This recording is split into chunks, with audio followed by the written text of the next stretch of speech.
Good afternoon. Thank you all for joining us. I am very excited about our discussion today. I am pleased to be joined by Professor Stephen D. Schwinn from the University of Illinois Chicago School of Law. Professor Schwinn, thank you for joining us today. Well, thanks for having me, Kathy. And today we have the extra pleasure of being joined by Mary Ellen Daniels, the lead teacher mentor from the Illinois Civic Mission Coalition, housed at the Robert McCormick Foundation. Mary Ellen, thank you so much for joining us today. It's an honor to be here with both of you. And today we're kind of going to have a fun discussion. We're going to talk about some of the ongoing litigation surrounding the 2020 election, look at some of the long-term cases and big picture questions surrounding voting rights issues, gerrymandering, the census. And Mary Ellen's joining us today to really put a teacher's perspective on to how to unpack these issues for students in classrooms.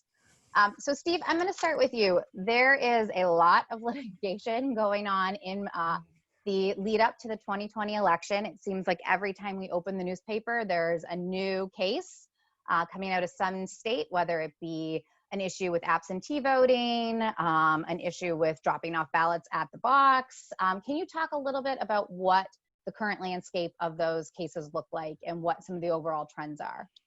Yeah, thanks, Kathy. So we've just got a ton of litigation out there, and it's moving at this kind of fast and furious pace. It's really hard to keep up with, as you suggested, and it's really kind of all over the board. Remember that states are responsible for setting their own election rules, and what we're seeing is so many of these rules being challenged under COVID guidelines and COVID restrictions as restricting the right to vote in order to open up the right to vote more. Now, we're seeing litigation in a lot of different areas, but there really are three key areas that we're seeing so far. One has to do with filling out absentee ballots and the requirements for filling out absentee ballots. And remember, each state has their own different requirement for absentee ballots. These are all being litigated.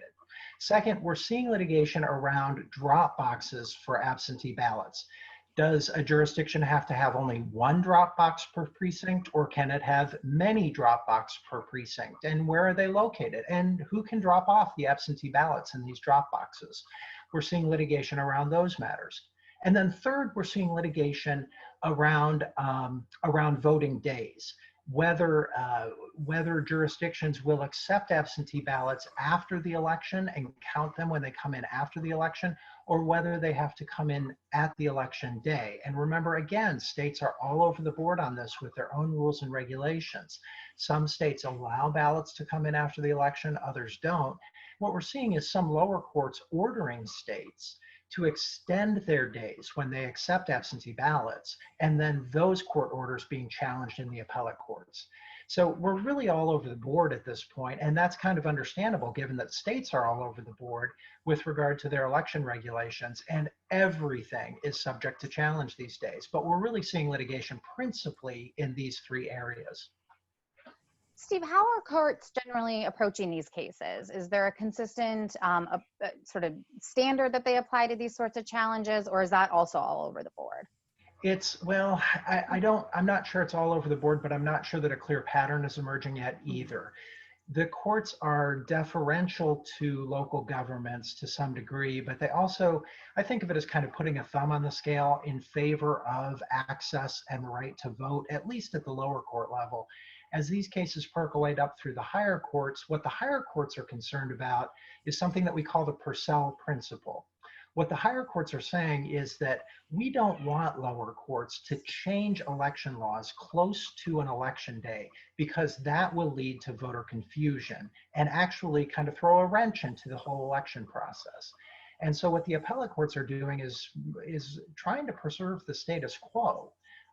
The laws that are on the books that the state legislature or local governments have had on the books for a long time now.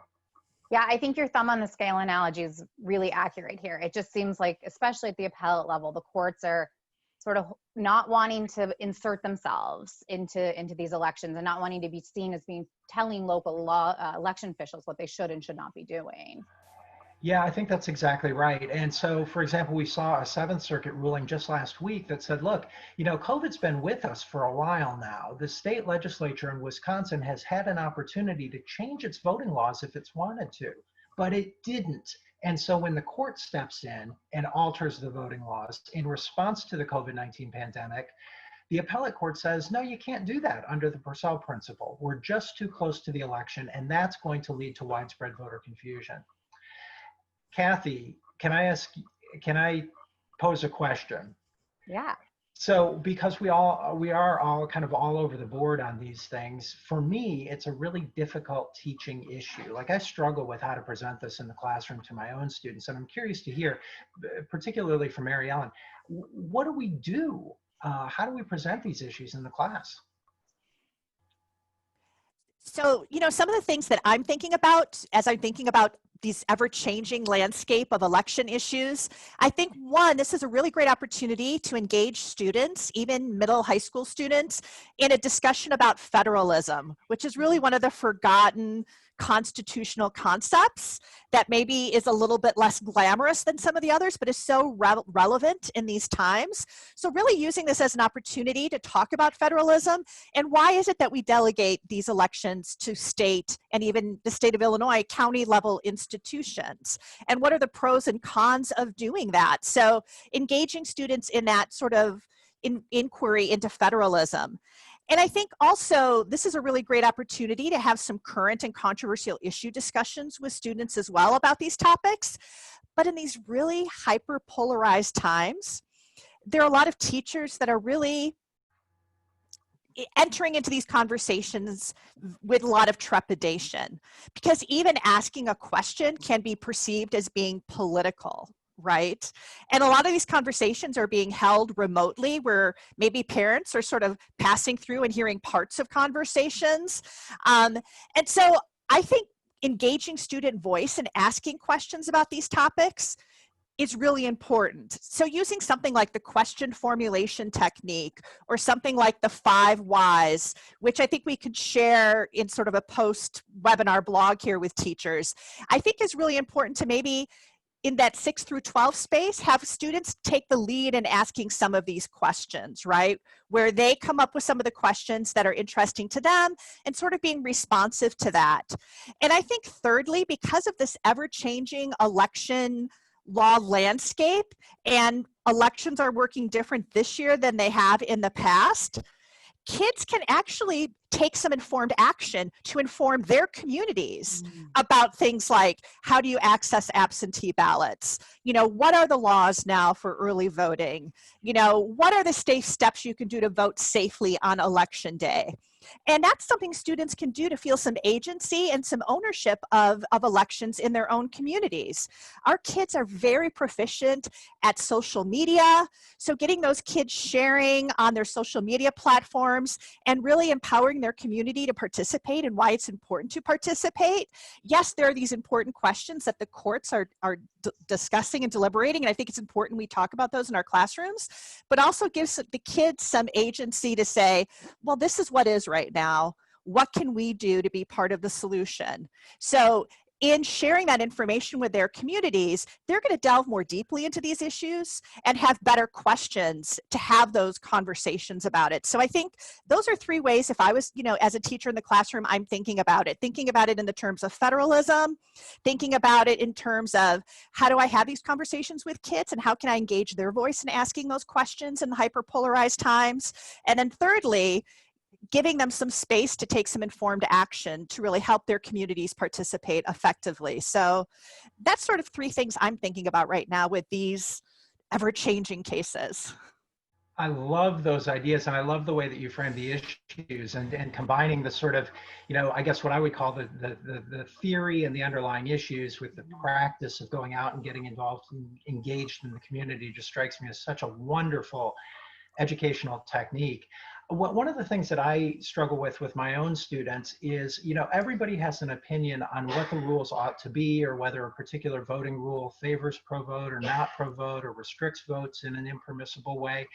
But the other question that I like to explore with my students is, who decides, right? So should it be the courts deciding these questions, or the state legislatures through ordinary majoritarian politics, or we the people through ballot initiatives, or, where does the decision come from?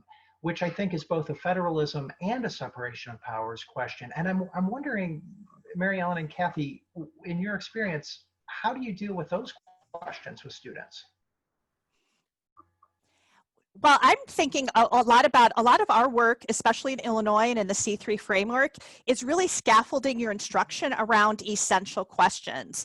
And these are not time, people, or place specific, but they really span the test of time. So really asking questions like, who has power and why? And using these cases and using these current and societal issues to address who has power and why.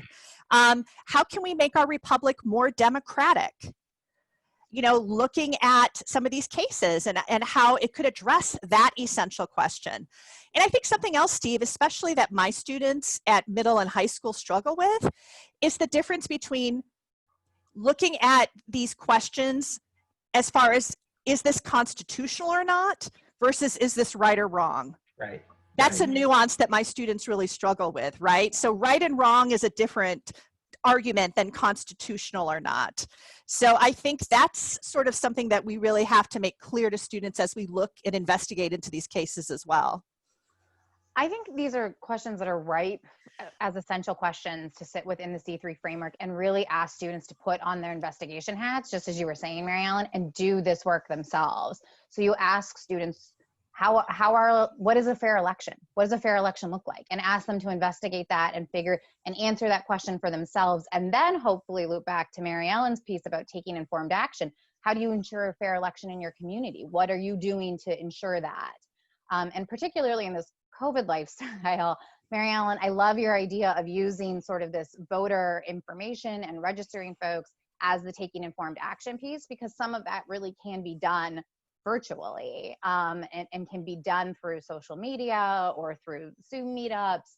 And I think that that's a really great way to respond both to sort of this distance learning situation, but also these very fast ongoing changes happening in this litigation landscape for the election.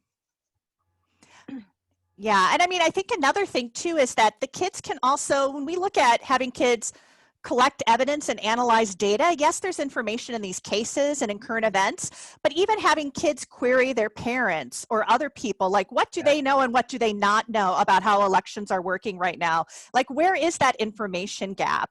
Instead of kids assuming where it is, maybe collecting data and having these informed conversations with others, and then sort of using that information to make targeted campaigns to take that informed action, right? Like, this seems to be the real fuzzy point. This is what we need to make clear to people. Or even, this is a really fuzzy point. That's why the courts really need to get involved to clear up this fuzzy point too. So I think it's both of those things, is getting kids to have these conversations with others as well, to sort of see what impact this is having on the real world around them, so that these public policy issues aren't affecting somebody else, but this is how it affects my community.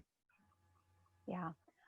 So Steve, I'm gonna turn the ball back to you and ask you to talk a little bit of what may be going on after November 3rd, not necessarily litigation to figure out the election results for 2020, but sort of some big picture cases and some big picture topics that we'll be seeing the Supreme Court dealing with, local state officials dealing with the census coming out. We have a Supreme Court case that'll get argued later this year, the follow-up to Shelby County dealing with the Voting Rights Act. So sort of what's the landscape in the next 18 months look like on these election law issues? Fantastic question, and so important. We tend to be thinking about these immediate election issues and the immediate cases in the court that we often sometimes lose sight that there are bigger issues going on as well, longer term issues that we need to be paying attention to. And so I've had my eye on two in particular. One deals with, as you said, Kathy, the follow-up to the Shelby County decision in the Voting Rights Act. And let's start there. I think this requires a little bit of history and context. We'll remember that in the Shelby County case several years ago, the United States Supreme Court effectively stripped the Voting Rights Act of the pre-clearance requirement, the crown jewel of the civil rights era. And what this meant was that states that were covered, so-called covered jurisdictions that had a history of unfortunate voting practices and outright illegal voting practices, these jurisdictions had to get permission from the Justice Department or a 3-judge panel before they could make any changes to their voting law. The reason that that was important is because these jurisdictions had a history of making changes to their voting law in a way that disenfranchised certain voters, particularly voters of color, And so the preclearance requirement was Congress's way in the Voting Rights Act to ensure that these jurisdictions wouldn't make any changes to their voting law without having them cleared for non-discrimination. Now, when preclearance went away, what we saw immediately is a number of jurisdictions start adopting these measures that had previously been held up through preclearance and adopting yet other measures that had the effect of discriminating against voters of color.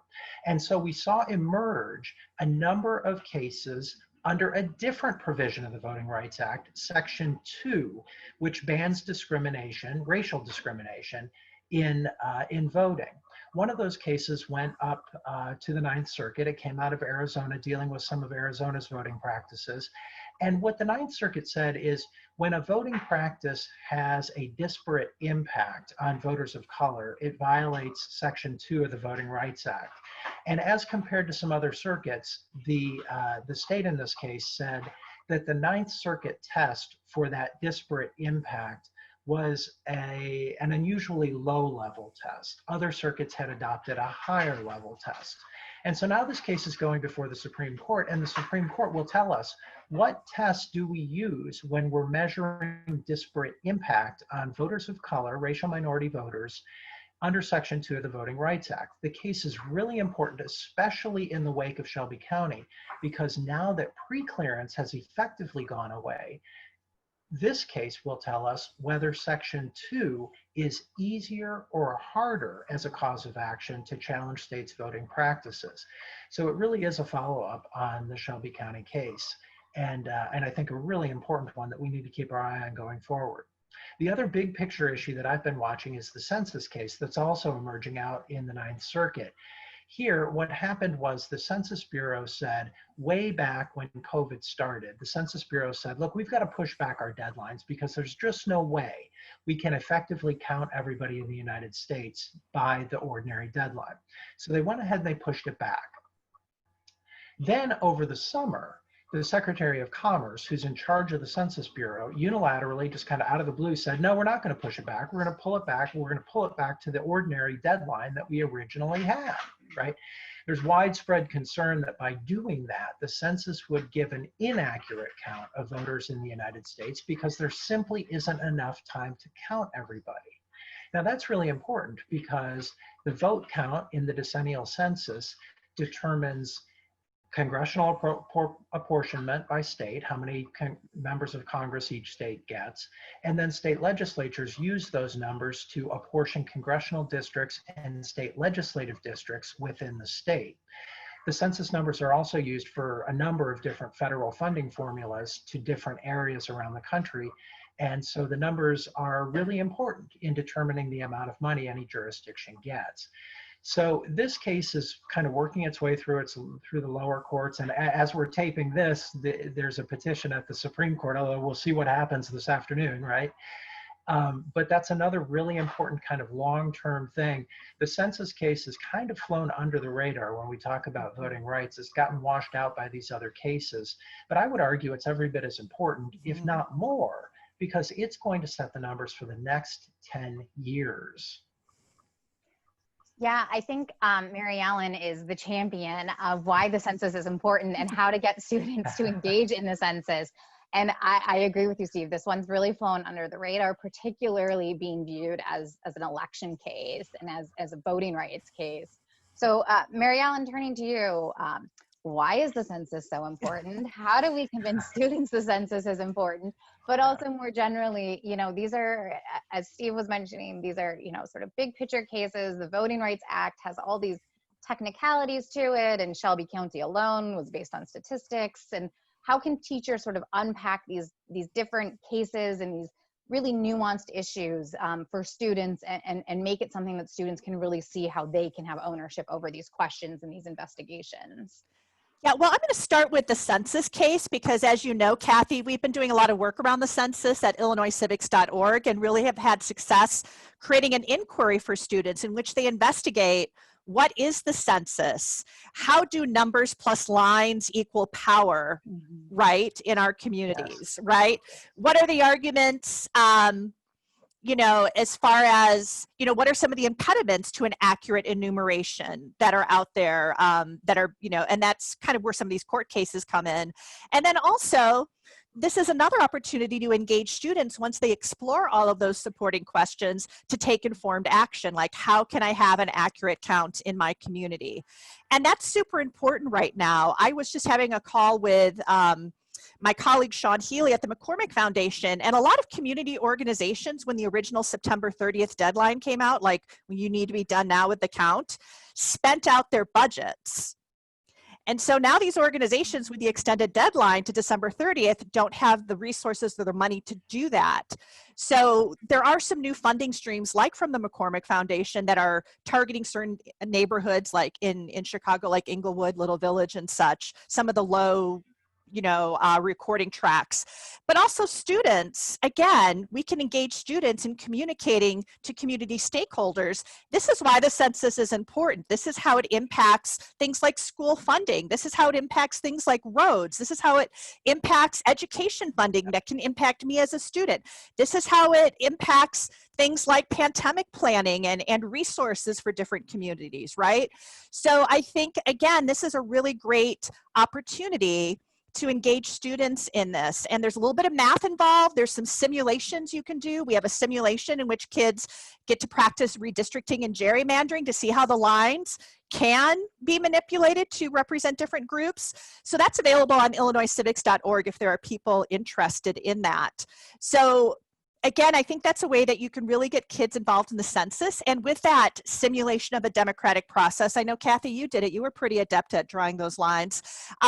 Kids can really see the importance of this and really be the interpreters of the importance of participating in the census and actually addressing some of those fears that are out there in many communities of why they may not want to participate in the census. I think also looking at the cases before the court, I think this is a perfect opportunity also for students to engage in simulations of democratic processes like moot courts. Again, to get at those constitutional questions, right? Because a moot court, we're looking at the constitutional question at hand and having the kids look at the different perspectives. And, that way they can look at the cases as they emerge with intention to see if the courts agree with what they came up with as a class. And we've been doing some work, at least at Illinois Civics, with helping teachers be able to do moot courts, not just face-to-face, but also online in remote learning classrooms and in breakout rooms and such. So those are a couple of ways that I'm thinking about engaging in these more long-term cases that are happening around the census and around the legacy of Shelby County.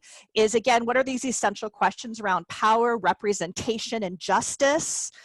How can we make kids actors in those questions and give them agency to respond, especially with the census question? And then also, again, engaging in those constitutional questions with things like a moot court. So those are some ideas I have. And I know ABA Public Ed has some moot court resources as well that can support that work. We do.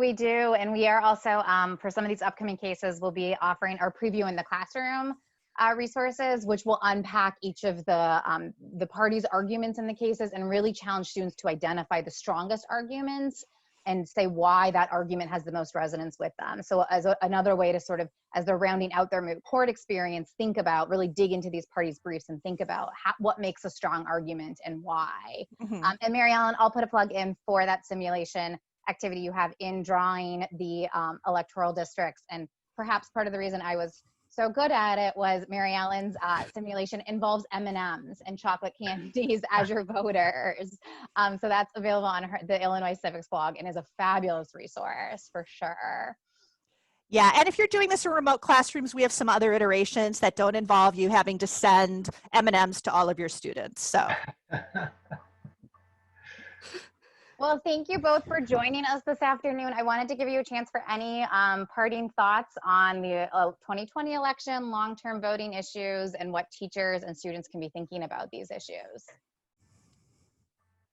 Well, I can say for myself, I really appreciate the opportunity to talk with both of you and be thoughtful about how we can engage our students at every level of education in these really important topics. But even more, I just love the idea of civic engagement and getting our students talking to other people about these issues.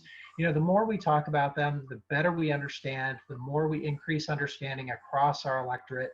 And that's just so, so critical in these times when we're dealing with the COVID pandemic, threats to voting rights across the country, uncertainty about voting rights across the country, just so, so much going on. Yeah, I mean, I think these issues have relevance to kids when we make them sticky and we put them in their narrative, in their story, we connect them to their identity and their communities. And so that's really where we as teachers can really take a role through these essential questions. And I also want to do a shout out to Steve. He's been doing great webinars for us at Illinois Civics that have been open to teachers across the country that teachers have really found helpful. I hope he'll continue in 2021. And I know I've seen him with the Constitutional Democracy Project. I mean, just so generous with his time and also with helping teachers. So I think really we can do this work when we have champions like you, Kathy, at the ABA Public Ed, and with Steve helping us as classroom teachers and students as well. So I just really am grateful to both of you for supporting us as teachers, because there's a lot to navigate right now, and it's helpful to have allies in this work. Well, Mary Ellen, thank you for making your time available to help us put a teacher's perspective on these legal issues and really think about how they can be impactful for teachers and their students in the classroom. So thank you both for making the time. You're both so generous, and this was really fun and a great pleasure. Yeah, maybe we have to do it again. Yes, we should, for sure. All right. Thank you. Thanks, Kathy.